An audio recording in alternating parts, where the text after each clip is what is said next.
कि आप अपनी जांचें करा लो, उसके बाद हम आपको मेडिसिन दे देंगे इसके अकॉर्डिंग। मैंने कहा ठीक है।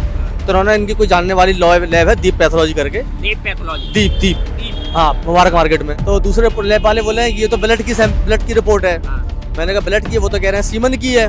ठीक है, मैंने कहा कोई नहीं, चलो किसी की भी हो। तो मैंने उनसे बोला एक हार्ड कॉपी तो मेरे को, कहती मैं कहीं ट्रीटमेंट भी कराता हूँ तो मैं रिपोर्ट पे क्या दिखाऊंगा। तो बोले हार्ड कॉपी के लगेंगे 47 रुपये लगेंगे, क्योंकि ये 47 रुपये की रिपोर्ट है। पूरा करने आया था उस सलाह मशवरे में। हाँ बस उस सलाह में हम इसे कैप्चर हो गए। उन्होंने बोला ये आप जांचा करा लो, उसके बाद मैं आपको दवा दे दूंगा, कोई बड़ी समस्या नहीं है। तो मैंने कहा ठीक है। तो मैंने वैसा ही मैंने कहा ठीक है। और कह रहा सीमन मेरे पास आया नहीं है। मैं इनके पास पहुंचा, मैंने कहा आप मेरे को सीमन की जांच कह के दे रहे हो, और वो कह रहे हैं सीमन मेरे पास आया नहीं है। तो बोलते कि अरे मैंने उनको नहीं दिया सीमन, मैंने किस थर्ड पार्टी को दिया सीमन।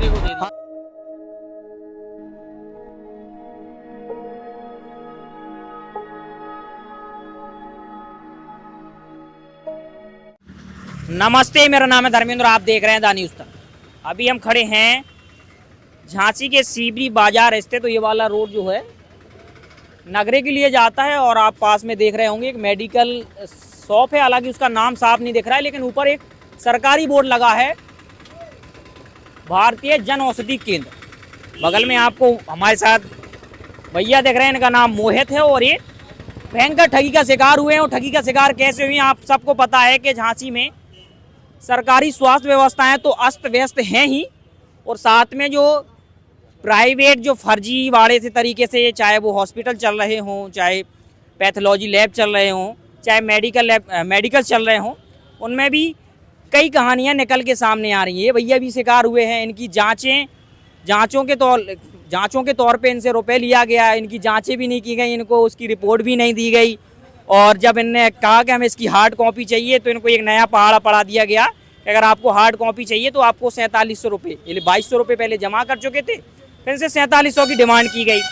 इनको कोई ऑनलाइन एक प्रिंट पकड़ा दिया गया, ना ये पता है कि वो जांच है किसकी, आपकी ब्लड की है, आपकी यूरिन की है या सीमेन की है। तो पूरा मामला इतना गंभीर है कि ये जो लोग जानकार नहीं होते उन लोगों को किस कदर ये लोग मूर्ख बनाते हैं, उसका जीता जागता उदाहरण ये मोहित है। ये पूरी कहानी बताएंगे हुआ क्या था। वो जी शुरू से बताएं कि आपने जो हमें ऑफ कैमरा जो जानकारी बताई, शुरू से बताएं क्या हुआ था। मैं इनके पास आया अपने दिखाने के लिए, मैंने थोड़ा सलाह मांगी तो उन्होंने बोला किसके पास आप दिखाने के लिए, नहीं बताया। ये उनका नाम नितिन अरमानी है। नितिन अरमानी? हाँ नितिन अरमानी है। उनके पास में आया, वो हमारे दोस्त के मिलने वाले थे, तो वो मेरे को लेके आया। ये कहाँ पे मेडिकल खोले हैं? ये taxi stand, CP taxi stand भाई। अच्छा, सीपी टैक्सी स्टैंड हाँ, के पास ही खोले हैं। हाँ, दिख रहा है सामने, जो दिख रहा है सामने। हाँ, इनके पास में आया, सलाह मशवरा किया इनसे, तो उन्होंने बोला कि आप अपनी जांचें करा लो, उसके बाद हम आपको मेडिसिन दे देंगे इसके अकॉर्डिंग। मैंने कहा ठीक है। तो उन्होंने इनकी कोई जानने वाली लैब है दीप पैथोलॉजी करके, दीप हाँ मुबारक मार्केट में। तो वहाँ पर मैं गया, तो वहाँ इन्होंने फ़ोन कर दिया होगा पहले से। तो उन्होंने मेरा ब्लड लिया और यूरिन का सैंपल लिया, और सीमन का सैंपल बोला। तो इन्होंने ये बोला कि वो सीमन तुम मेरे पास आके दे देना, घर पर से निकाल लाओ, फिर मेरे को दे देना। मैं सीमन निकाल के आया, उनको डिब्बी दी, इनको घर पर जाकर मैंने डिब्बी दी। उसके बाद अगले दिन मैंने उनसे रिपोर्ट मांगी, तो रिपोर्ट के नाम पे मेरे को व्हाट्सएप पे एक वो दे दी कि आपकी रिपोर्ट है। आप स्क्रीन पर देख सकते हैं, बगल में चिपका होगा पर्चा जी। हाँ। अब उस रिपोर्ट में ना तो मेरा कोई नाम है, काहे की रिपोर्ट है, कैसी रिपोर्ट है, मुझे पता नहीं है। हाँ, फिर भी आपने अपने स्तर से दूसरे लैब वालों को कोशिश की होगी उनको जानने की कि है रिपोर्ट क्या पता चला? तो दूसरे लैब वाले बोले हैं कि ये तो ब्लड की रिपोर्ट है। मैंने कहा ब्लड की है, वो तो कह रहे हैं सीमन की है। ठीक है, मैंने कहा कोई नहीं, चलो किसी की भी हो। तो मैंने उनसे बोला एक हार्ड कॉपी तो मेरे को, कहती मैं कहीं ट्रीटमेंट भी कराता हूँ तो मैं रिपोर्ट पे क्या दिखाऊंगा। तो बोले हार्ड कॉपी के लगेंगे 47 रुपये लगेंगे, क्योंकि ये 47 रुपये की रिपोर्ट है। क्योंकि आपने 2200 रुपये दिए हैं, तो 2200 रुपये में ये व्हाट्सएप पे ऐसी ही आएगी। अब व्हाट्सएप पे ऐसी आएगी यार, अब मुझे यही डिक्लेयर, ये रिपोर्ट मेरी है या किसी और की है। तो मेरा तो वो 2200 रुपये का भी समझ में नहीं आ रहा। अब मैं क्या ही इलाज कराऊँ, क्या इनसे दवा लूँ। अच्छा, उसके पहली बात तो ये है कि आपको इनके चक्कर में पड़ना नहीं चाहिए था, क्योंकि जाहिर सी कोई डॉक्टर तो है नहीं, ये केमिस्ट है, इनकी केमिस्ट की शॉप है, ये आपको मेडिकल दवाइयाँ देते हैं। ठीक है, ये एक्सपर्ट कैसे हो गए, आप कैसे इनके पास पहुंच गए? मैं इनके पास सिर्फ सलाह मशवरा करने आया था। उस सलाह मशवरे में हाँ उस सलाह में हम इनसे कैप्चर हो गए। उन्होंने बोला ये आप जांचा करा लो, उसके बाद मैं आपको दवा दे दूंगा, कोई बड़ी समस्या नहीं है। तो मैंने कहा ठीक है। तो मैंने वैसा ही किया। चलो ठीक है, आपने दवा दे दी, जो भी कर दिया, पर जांच तो दो मेरी, जो जांच आपने कराई है 2200 रुपये जिसके लिए है मेरे से, वो जांच का मेरे को समझ में नहीं आ रहा। वो जांच मेरी है कि किसकी है, और है भी तो किस चीज़ की है, वो ब्लड की है, यूरिन की है, सीमन की, वो समझ में नहीं आ रहा मेरे को। बस ये जो कहे जा रहा है वो हम कहानी पर सुने जा रहे हैं।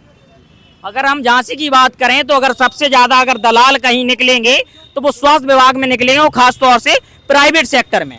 और दलालों की संख्या आप गिनते गिनते थक जाएंगे। अब जीता जागता उदाहरण आपके सामने खड़ा है। ये जांच के लिए गए भैया, इनको सलाह दे दी, अगला बंदा ना डॉक्टर है ना कुछ उसको दवाई देने का काम है, लेकिन फिर भी इनको डॉक्टर की तरह उसने तमाम जांचें लिख दी। वो जांचें भी कहाँ हो रही हैं, अपने किसी पहचान वाले के पास भेज दिया और वो भी कंफर्म नहीं है कि वो जांचें हुई हैं कि नहीं हुई हैं। और रिजल्ट के तौर पे इनको एक डिजिटल कॉपी पकड़ा दी जिसमें ना इनका नाम है ना उसमें पूरी इन्फॉर्मेशन है कि किस लैब की वो रिपोर्ट है। आपने जब उनसे मांगा तो क्या कहा उन्होंने? जब हम दीप पैथोलॉजी पहुंचे हार्ड कॉपी लेने के लिए, तो ये बोलते हैं कि आप जो मेरे को यूरिन और ब्लड का सैंपल देके गए थे, तो मेरे को उन्होंने बताया नहीं कि इसका करना क्या है। तो वो जांच अभी तक हुई ही नहीं है। मैंने कहा ठीक है। और कह रहा सीमन मेरे पास आया नहीं है। मैं इनके पास पहुंचा, मैंने कहा आप मेरे को सीमन की जांच कह के दे रहे हो, और वो कह रहे हैं सीमन मेरे पास आया नहीं है। तो बोलते हैं कि अरे मैंने उनको नहीं दिया सीमन, मैंने किस थर्ड पार्टी को दिया सीमन। हाँ, दूसरे को दे दिया। हाँ, आपको घुमा रहे हैं। अब कहते हैं तो मेरे पास आना, मैं बात करूंगा। वो रिंकेश नाम का कोई लड़का है, मैंने उससे कराई है जांच सीमन की। अब मैं ऐसे चक्कर लगा रहा हूँ भाई, कहीं इनके पास जा रहा हूँ, इनके पास जा रहा हूँ। नहीं कहा कि अगर नहीं हुई है तो कोई बात नहीं, हमारा रुपए लौटा दो। मैंने बोला ना, तो कह रहा है अरे हुई है, यही जांच है। आज मेरे को मिलने के लिए बुलाया था उन्होंने शाम को, तो आज शाम को जाएंगे इनके पास मिलने के लिए। अब ये क्या नई कहानी पढ़ाते हैं पता नहीं। आपने मोहित को सुन लिया, हम कोशिश करेंगे कि जिसके पास गए थे मेडिकल शॉप पे, जो कौन बैठा था, नाम क्या बताया आपने उनका? नितिन अरमानी। नितिन अरमानी। हम कोशिश करेंगे कि उन लोगों का पॉइंट ऑफ व्यू भी रखें। और आपने बताया दीप पैथोलॉजी, उन जिसके पास इनके सैंपल भेजे गए हैं, अरमानी साहब का ये कहना है। फिलहाल इस चर्चा को हम यहीं रोकते हैं, आगे की चर्चा आप देखने के लिए जुड़े रहिए।